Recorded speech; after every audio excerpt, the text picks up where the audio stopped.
जंगल वाले बाबा नमो नमः, जंगल वाले बाबा नमो नमः, जंगल वाले बाबा नमो नमः, जंगल वाले बाबा नमो नमः, जंगल वाले बाबा नमो नमः।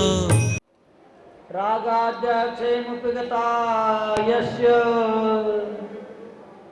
ब्रह्मार्वा विष्णुर्वा हरुर्जिनुर्वा नमस्तस्मै।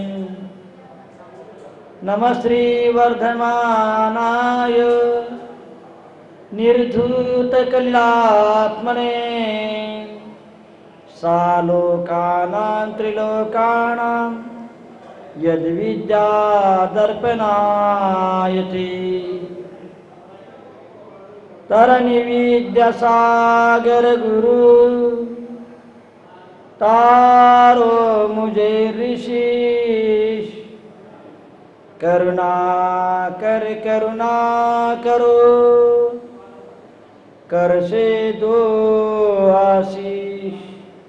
वर्तमान शासन नायक महावीर भगवान की, आदिम ब्रह्मा आदिम तीर्थंकर आदिनाथ भगवान की, संत शिरोमणि आचार्य गुरुवर श्री विद्यासागर जी महाराज की,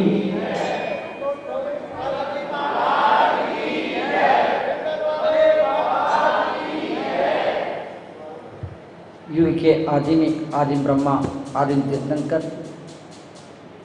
आदिनाथ भगवान का अवतरण हुआ और ये 83 लाख वर्ष तक उन्होंने संसार में रह करके संसार के सुखों को भोगा। उन्हीं के संतान, उन्हीं के पत्नी थी नंदा सुनंदा, और उन्हीं के संतान के रूप में भरत और बाहुबली भी जन्म लिए, अनंत कीर्ति आदि भी जन्म लिए। उनसे जन्मे जितने थे ये सारे लोग मोक्ष गए।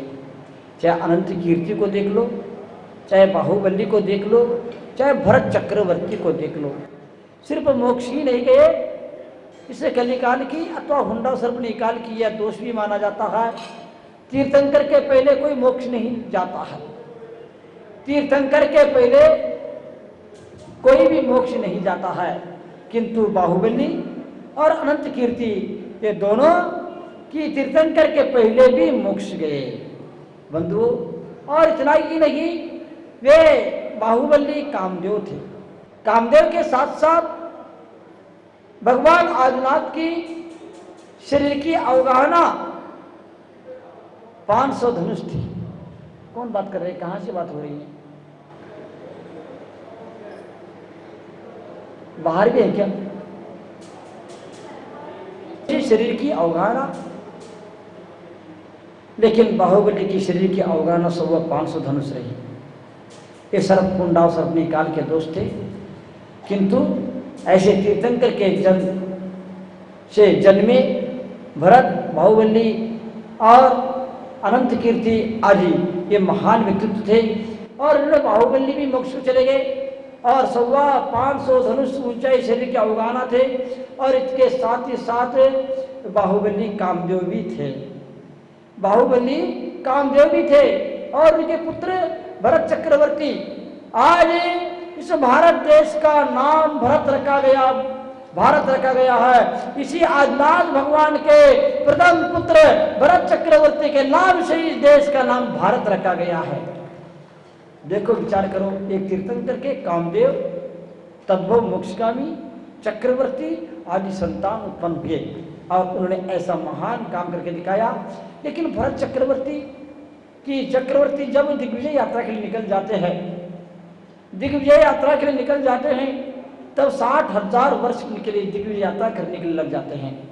60,000 वर्ष में शतखंड को जीत करके लौट करके भरत चक्रवर्ती आ जाते हैं। लेकिन फिर भी भरत चक्रवर्ती घर में रह करके भी वैरागी थे। जो व्यक्ति संसार की असारता को समझ जाता है, उनके पास उस समय वैभव संपत्ति में अटूट संपत्ति थे, जो अन्य सामान्य मनुष्य को ये वैभव नहीं मिल सकता था। जिनके पास 96,000 रानियां थी, शतखंड के अधिपतित्व था,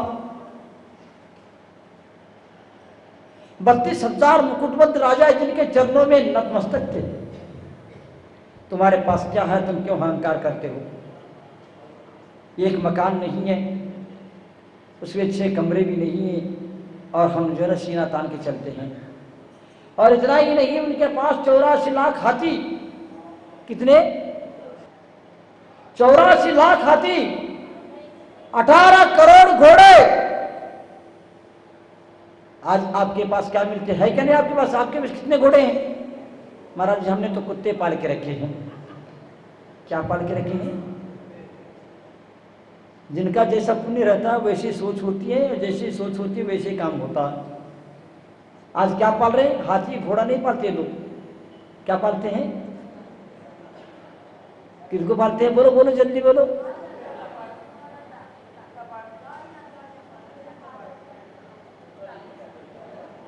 आप विचार करो, आज कुत्ते पालते हैं, आज चमचों को पालते हैं, हम गुंडों को पालते हैं। क्या पालते हैं आप लोग? थोड़ा सा विचार करें, आपकी मानसिकता, आपकी सोच कहाँ है? आप संसार में रह करके मनुष्य परिवार में जन्म लिया, जैन कुल में जन्म लिया, इसके बावजूद भी हमारी सोच कहाँ जा रहे हैं हम लोग? आज हम क्या क्या पाल रहे हैं? बोलो। कुत्तों को पाल रहे हैं, चमचों को पाल रहे हैं, गुंडों को पाल रहे हैं, क्या क्या पालना चाहते हैं आप लोग, लेकिन संतों का समागम नहीं करना चाहते हैं। आश्चर्य लगता है, हम कुत्तों को नहाने में घंटों निकाल लेते हैं। मैं कभी कभी देखता हूँ, कड़कड़ाके ठंडे में भी जब सुबह सुबह उठ करके मैं जंगल चला जाता हूँ, करोड़पति अरबपति भी और उनके लड़के भी सुबह उठ करके बाहर कार खड़े रहते हैं, चड्डी और बनियान पहन करके कार धोने में लगे रहते, साफ करने में लगे रहते। बेटा तो यही करेगा। विचार करो, थोड़ा सा विचार करेंगे हम कहाँ जा रहे हैं। भरत चक्रवर्ती के पास 18 करोड़ घोड़े, 84 लाख हाथी, 96,000 रानियां। कितने? तुम्हारे पास कितने?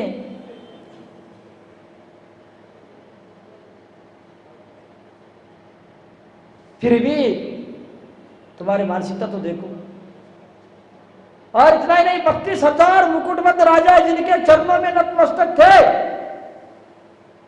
शतखंड के अधिपतित्व, 9 निधि, 14 रत्न, ये सब पाने के बाद भी वह भरत चक्रवर्ती सुबह उठ करके 3 लोक के नाथ के दरबार में चला जाता है और भगवान का पूजन और अभिषेक करता है। आचार्य श्री जब अजमेर में थे, 67 भागचंद जी सोनी, 67 हुकुमचंद जी सोनी इंदौर और भागचंद जी सोनी अजमेर, ऐसे महारथी रहे, ऐसे धुरंधर रहे, हमारे समाज के कंधार रहे, देश के शान रहे और देश के लोग भी उनका सम्मान करते थे। लेकिन वे भी सुबह उठ करके बिना खाए पिए सबसे पहले भगवान के दरबार में पहुंच जाते थे और वैभव को लेकर के नहीं जाते थे, हार मुकुट को पहन करके नहीं जाते थे, कार को लेकर के नहीं जाते थे, जूते चप्पल पहन के नहीं जाते थे, नौकरों को साथ में लेकर नहीं जाते थे। सब छोड़ करके एक सेवक के समान वे सब छोड़ करके पैदल चले जाते और जाकर के मंदिर में, दरबार में जाकर के, 3 लोग के दरबार में जाकर के झाड़ू लगाते। वहां पर कोई नौकर नहीं रखे थे। और इतना ही नहीं, अपने हाथ से द्रव्य धुते थे और अपने हाथ से सब कुछ करके पूजन अभिषेक करते थे, फिर बाद में भोजन करते थे बंधुओं। लेकिन याद रखना, आज हमें सब रेडीमेड चाहिए, द्रव्य चाहिए, थाली लगी हुई चाहिए, सब कुछ चाहिए, फिर भी पूजा करने वाले नहीं है। हम आते हैं कार में बैठ करके बाबा के दरवाजे तक कार लाते हैं। बंधु थोड़ा सा विचार कर लेना, क्या हमारा जीवन है? चप्पल जूते कहाँ तक लाते हैं आप लोग? लेकिन वे चप्पल जूते उतार करके, मेरे को सुन करके आश्चर्य लगा था कि आचार्य गुरुवर विद्यासागर जी महाराज ने अपने मुख से प्रवचन में कहा था, ये लोग मैं देख करके दंग था। आचार्य श्री बोलते थे कि भागचंद जी सोनी स्वयं और बिना चप्पल जूते के पैदल चल करके दरबार के दरबार में आते थे, स्वयं अपने हाथ से झाड़ू लगाते थे। भगवान के दरबार में मैं भी सेवक हूँ, यहाँ पर दूसरे सेवक रखने की कोई आवश्यकता नहीं है। लेकिन संपत्ति जितना बढ़ता है उतने व्यक्ति विनम्र होता चला जाता है। विद्वान यदि है, सम्यक दृष्टि है तो और इस प्रकार ये लोग काम करते थे।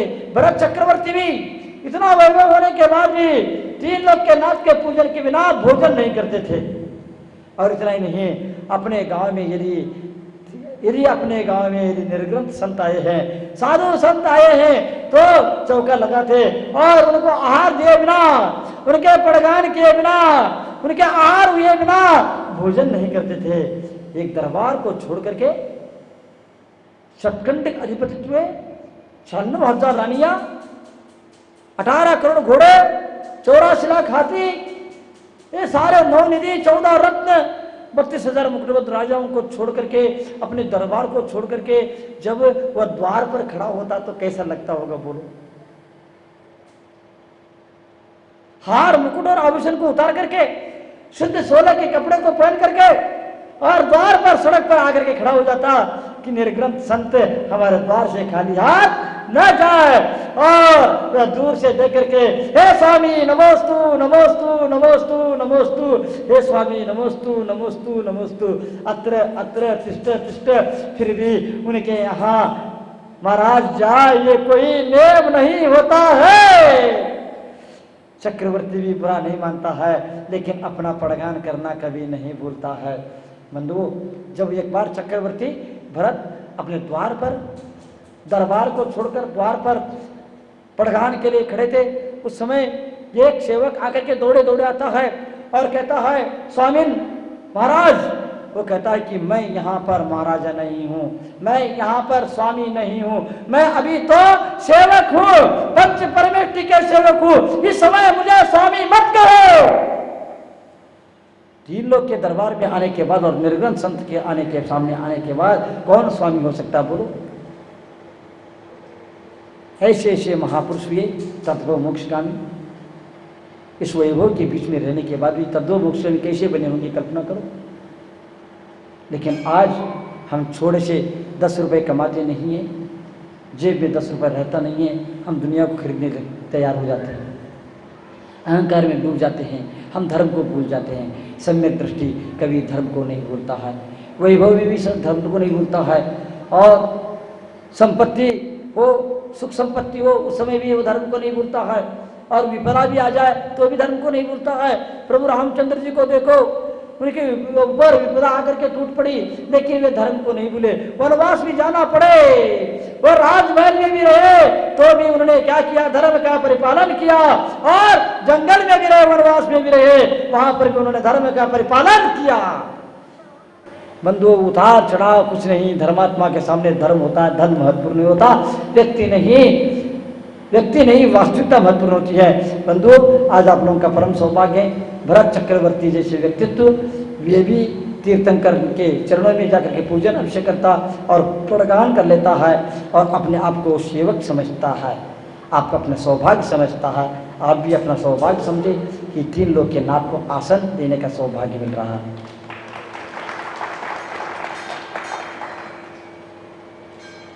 जो भगवान को सुरक्षित करता है मंदिर बना करके, वह निश्चित रूप से सुरक्षित हो जाता है, उनकी रक्षा देव करने के लिए खड़े हो जाते हैं। जो व्यक्ति भगवान के लिए आसन देता है, उनके लिए स्वर्ग में सिंहासन तैयार रहता है, वो ऊंचे स्थान पर बैठ जाता है, सारे देव नीचे बैठ जाते हैं। जो भगवान के ऊपर कलश रखता है, वह सबके सिरमौर बन के रह जाता है संसार में, और जो भगवान के ऊपर शिखर के ऊपर ध्वजा चढ़ाता है, वह अगले भव में जाकर के चक्रवर्ती बन करके दिग्विजय यात्रा करके धर्म की ध्वजा को लहराते हुए आगे बढ़ता चला जाता है। बंधुओं, अपनी संपत्ति का सदुपयोग करना, ये पैसा कहीं अन्यत्र नहीं लग रहा है, इन अच्छे कामों में हर व्यक्ति का पैसा नहीं लग सकता है। ये निश्चित रूप से आपका परम सौभाग्य। आज चढ़ बढ़ करके आप लोग भाग ले रहे हैं, इसको देख करके मेरे को बहुत खुशी है, लेकिन मैं सम्यक दृष्टि को हमेशा कभी भूल नहीं सकता। ये सब कुछ संकट हो या सुख सुविधा, सब में वे कभी अपने सम्यक दर्शन को समाप्त नहीं करते हैं। जंगल वाले बाबा नमो नमः, जंगल वाले बाबा नमो नमः, जंगल वाले बाबा नमो नमः, जंगल वाले बाबा नमो नमः, जंगल वाले बाबा